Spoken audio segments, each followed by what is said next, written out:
वृंदावन की हरी भरी भूमि पर यमुना जी बहती है, जैसे जीवन की शांति का प्रतीक। लेकिन एक दिन सब कुछ बदल गया। नदी का पानी काला पड़ने लगा, जीवन संकट में आ गया। इस शांतिपूर्ण स्थान पर एक अंधेरे राक्षस का वास था। उसने यमुना जी के जल को जहरीला बना दिया था, जिससे वृंदावन की धरती मरुस्थल की तरह हो रही थी। लेकिन एक था जो इस बुराई को समाप्त कर सकता था, और वह थे भगवान श्री कृष्ण। अगर आप जानना चाहते कि कौन थी ये बुरी शक्ति जिसने कृष्ण से टक्कर लेने की हिम्मत की थी, तो कमेंट में जरूर बताएं। और आपको यह वीडियो पसंद आए तो लाइक और शेयर जरूर करें। अब चलिए जानते हैं कि कौन था यह भयानक राक्षस और कृष्ण ने उस महान राक्षस को कैसे पराजित किया। यमुना के गर्भ में आ बसा था भयानक विषधर कालिया नाग। उसके जहरीले विष से न केवल जल प्रदूषित हो गया था, बल्कि वातावरण भी विषैला हो उठा था।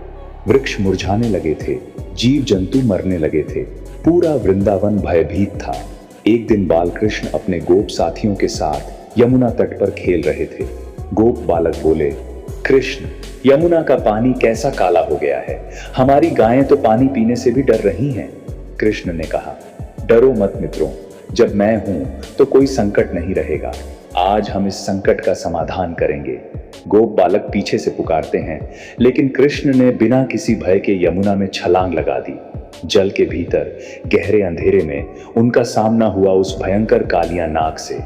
जल के भीतर कालिया नाग विकराल रूप में फुफकारते हुए गर्जना करता है। कौन है जो मेरे अधिकार क्षेत्र में घुसने का साहस कर रहा है? कृष्ण हंसते हुए बोले, मैं कृष्ण, और मैं तुम्हारे अत्याचार का अंत करने आया हूं। कालिया ने गुस्से में और धृष्टता से कहा, तुम मेरे सामने कुछ नहीं हो, छोटे से लड़के। मैं यमुना जी का मालिक हूं, तुम मुझे रोक नहीं सकते। कृष्ण ने शांत और मुस्कुराते हुए कहा, मैं सिर्फ तुम्हारा विनाश नहीं करूंगा कालिया, मैं तुम्हें एक पाठ पढ़ाऊंगा।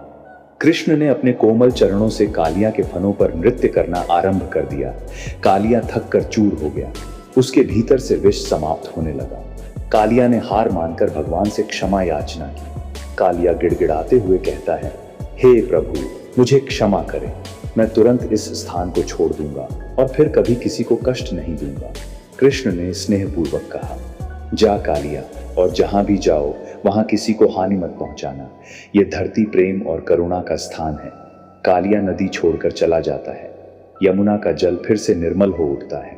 वृंदावन में उत्सव मनाया जाता है।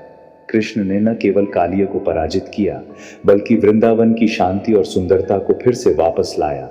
यह केवल शक्ति की जीत नहीं, बल्कि दया और करुणा की भी जीत थी। इस प्रकार भगवान श्री कृष्ण ने अपनी लीला से वृंदावन को पुनः जीवन दान दिया, और कालिया मर्दन की यह अमर कथा आज भी प्रेम, साहस और करुणा की प्रेरणा बनकर हमारे हृदय में जीवित है। यह हमें यह सिखाती है कि बुराई चाहे जितनी भी बड़ी हो, अगर हम सच्चे और निष्ठावान हों तो हम किसी भी कठिनाई का सामना कर सकते हैं। और कृष्ण की तरह हमें हमेशा दूसरों के प्रति करुणा दिखानी चाहिए।